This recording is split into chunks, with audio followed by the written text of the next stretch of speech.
Welcome students. In this class also I am going to explain to you about another institution which is very interesting but little bit mystic. It is religion. In this class I will explain to you religion as an institution. In the first part I will explain the nature and elements of religion, and I will also give you some definitions of religion. I will also talk to you about the functions and dysfunctions of religion, and in the last part we will talk about some forms of religion and theories pertaining to religion. A unique quality in man's social life is his impulse towards spirituality. Spirituality includes sacredness and belief in the unknown force operating human life. The awareness of the supernatural power induces a sense of awe and reverence. According to Sigmund Freud, religion has developed from the need to exorcise the horror of nature, mystery of death, and to compensate for the deprivations which culture imposes on men. Religion refers to those socially shared ways of thinking, feeling, and acting that have to do with the supernatural or beyond. Religion with moral codes like family formulate and shape the personality of the individuals. It also plays a significant role in guiding the human behavior by prescribing what to do and what not to do. Thus, man is not only the social animal but also a spiritual being. The code of conduct taught by family is strengthened by the religious philosophies, since religion is an important force. There are two components of religion, namely profane and sacred. Profane consists of all the ordinary aspects of everyday life. It has nothing to do with religious life. The sacred refers to all aspects and objects relating to supernatural power and is considered to be holy. Some definitions of religion. Religion is found to be a universal phenomenon, though it is understood differently by different people. Durkheim, in his book The Elementary Forms of Religious Life, defines religion as a unified system of beliefs and practices relative to sacred things, uniting into a single moral community all those who adhere to those beliefs and practices. According to Ogburn, religion is an attitude towards superhuman powers. Now, I will explain to you the nature of religion. Religion is a belief in supernatural or superhuman force. Some people believe in several kinds of forces and accordingly they worship them all. They are called polytheists. Some other believe in only one force or the God or the Almighty, which is formless and shapeless. They consider him omnipotent, omnipresent and omniscient. They also worship him in different ways. They are called as monotheists. 2. Man is found to be adjusting with the supernatural forces. For example, Man believes that his disrespect to or negligence of that force would bring him disaster. 3. Religion considers certain acts as righteous, sacred, and encourages such acts. Similarly, it regards some other acts as sinful, profane, and denounces those acts and activities. For example, behaving according to the religious codes or standard is righteous, and going against them is sinful. Fourth one, every religion has its own explanation regarding salvation. It is treated as the ultimate aim of devotees. For example, the process of becoming one with the God among the Buddhists is called nirvana. In Hinduism, the same thing is called as mukti. Next, I will explain to you the elements of religion. The most essential element of religion are the set of beliefs, a system of philosophy, forms of rituals, and some type of organization. All religions are founded on some kind of belief that are not universal. These beliefs cannot be demonstrated also. These beliefs are constituted with certain ethical and philosophical systems that emphasize moral behavior. Based on the beliefs, religion is divided into two types. They are monotheism and polytheism. Monotheism believes in only one God who is omnipresent and omnipotent. The polytheistic religious worship consists of many gods in many forms. Most of the ancient religions like Hinduism and religions of Greece and Rome are polytheistic. In these religions, the gods and goddesses are represented in numerous forms. Myths, legends, and sacred texts provide a framework of religious knowledge to its followers. These holy texts contain doctrines of the religion. Example, Bible for Christians, Bhagavad Gita for Hindus, and Quran for the Islamic people. Another important element of religion is the profuse use of symbols. These symbols are meaningful to its believers. These symbols are as sacred and holy as the gods of that religion. For instance, Trishul, a holy ash, cross, crescent, and kurbani. The practice of every religion involves variety of rituals and offerings. Among Hindus, there are many rituals to perform during the puja, like lighting the holy lamp, use of flowers, camphor, chanting mantras, and sacred chiming of bell. For Christians, it's hymns, candle, choir, and songs. Even among the tribal people, plenty of rituals are found.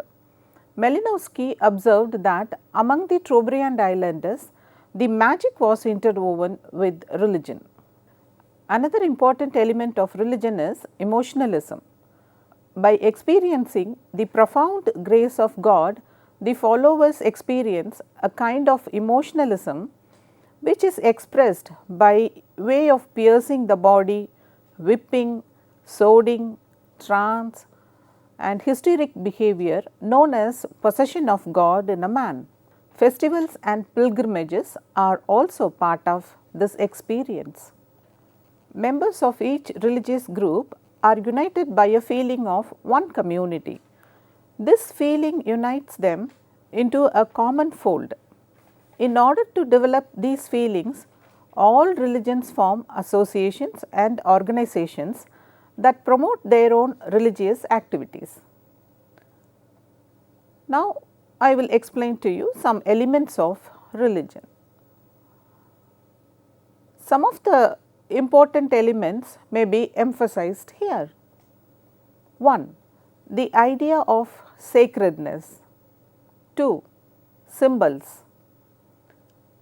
3. A sacred network. 4. Moral philosophies. 5. Holy texts. 6. Rituals. 7. Expressive culture. And 8. Congregations. What are the functions of religion in our society? That I will explain to you now. According to Durkheim, religion serves 4 important functions.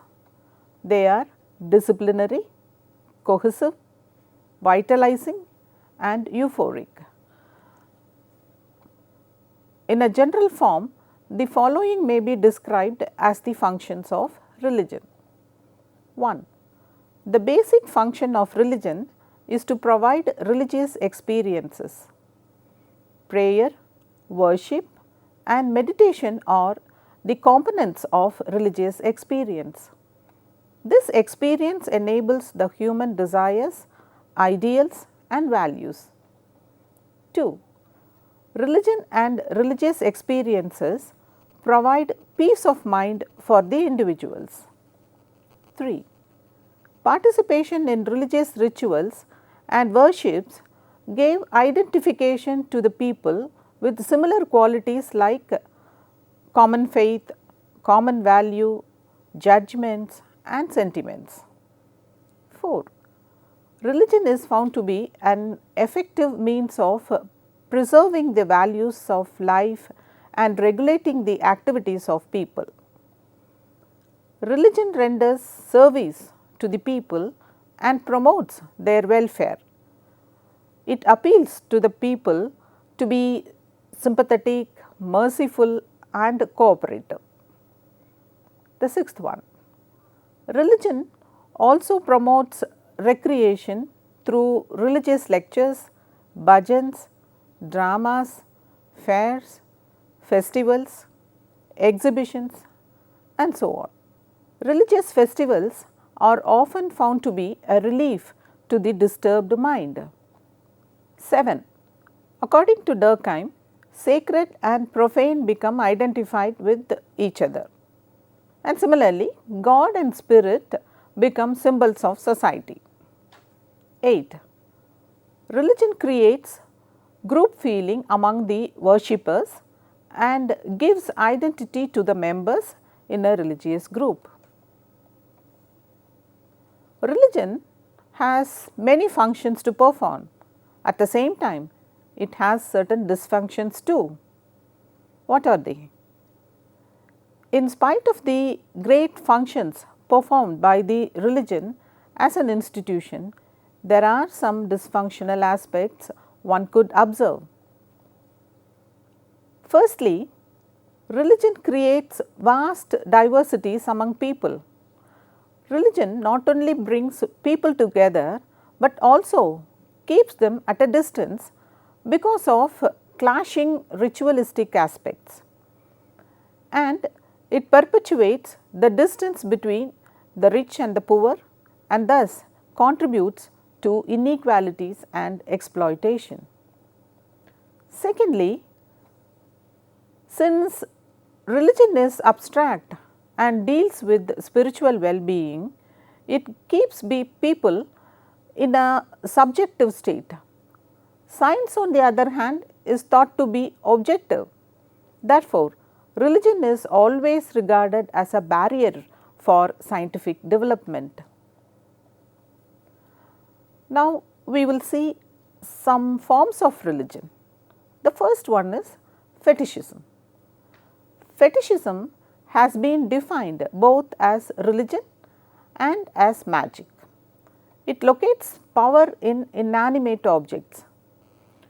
For example, keeping or tying in the hand some symbolic objects like snake ring or pendants with God's image or cross symbols in a chain or even a leaf is regarded as protective and bringing good luck to the person who is wearing it. The second one is animism. According to Tyler, animism is essentially a belief in the spirit of the dead. It is a belief in the existence of some supraphysical being within the body of every living being. This supranatural being survives even after the collapse of physical body in which it is contained. This kind of belief is called animism. The third one is animatism, a belief in a supernatural power in any object like a tree or a stone or even an animal is referred to as animatism. For those who hold this belief, the power is usually impersonal, unseen and potentially everywhere. It is neither good nor evil, but it is powerful and dangerous if misused. The next one is Shamanism. Shamanism is a type of animism observed among indigenous people in North and South America. Shamanism is the belief that is spiritual leaders can communicate with the spirits by acting as their mouthpiece or letting the soul leave the leader's body and enter the spiritual world. The next one is Totemism. Totemism is a kind of animism found among many tribals like the natives of Australia and some Pacific islands. It is a belief that a kinship exists between humans and an animal. The animal called a totem represents a human family, a clan or a group of ancestors. It must be treated with respect, awe and fear. Killing, eating, touching or even seeing the animal of respect are often prohibited. The totem is relied on as helper and protector. Totem also punishes those who breach a taboo. This kind of totemism is found even among many Indian tribal people. Now students, I will explain to you some important theories of religion.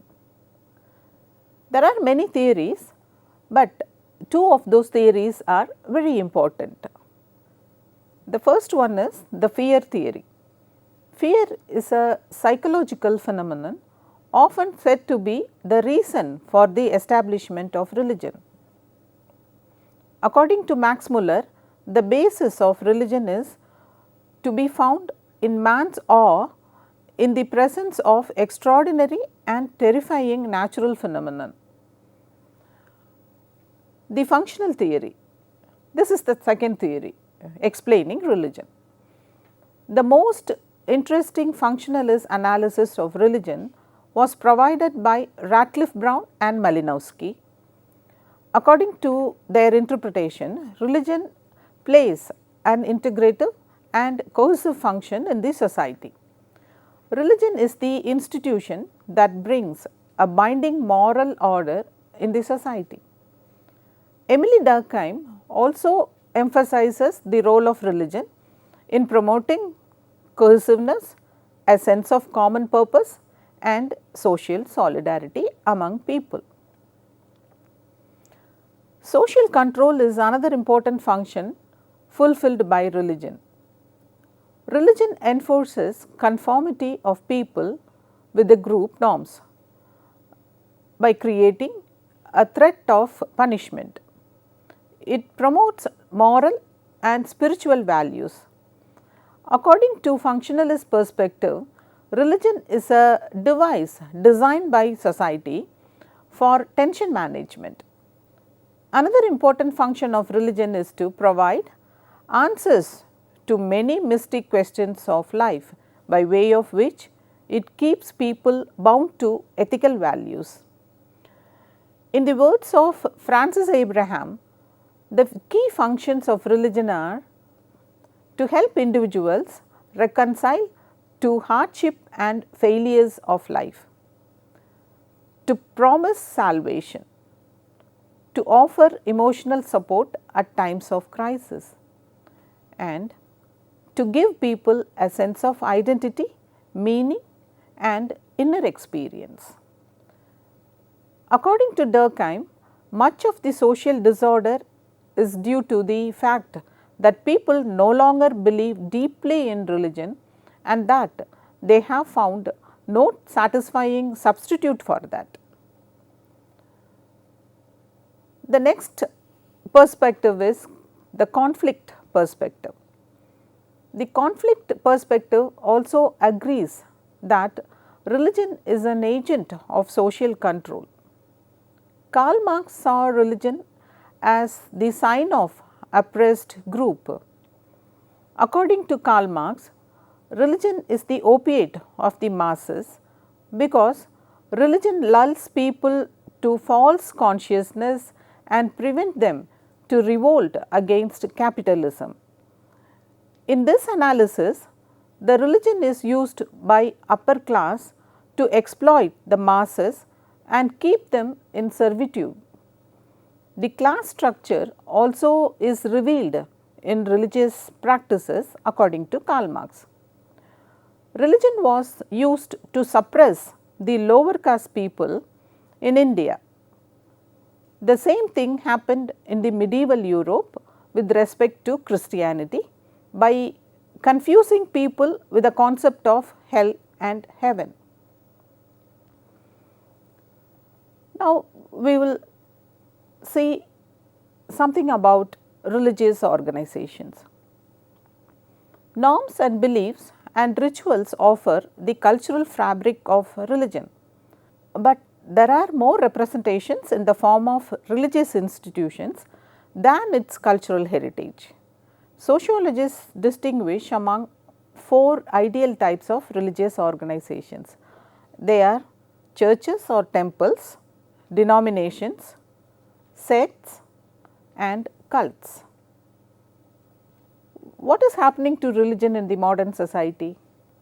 Complex modern societies consist of many different religion and religious cults. Modern religions allow religious freedom nowadays. They are not bound by just one institutional affiliation like church or cult. In many countries, many religions coexist and the people have religious tolerance. The spread of Marxian philosophy conflicts with the prophetic functions of religion. In the contemporary society, there is declining influence of religion in everyday social life. The societies have become more rational and secular. Religion has lost its influence on the spheres like politics and economic activities in the Western societies. But in Eastern Hemisphere, religion plays a major role in the social reforms, formation of attitudes and also in politics, in law. I want to pose you some questions. The questions are: 1. Describe the nature and elements of religion. 2. Analyze the functions and dysfunctions of religion. 3. Explain 2 important theories of religion with examples. Okay students, in this class I gave you some definitions of religion, then I explained to you the nature and the elements of religion. After that I explained the functions and dysfunctions of religion, and in the last part I explained to you the forms and theories of religion. In the next class we will see more things about other social institutions. Till then, bye.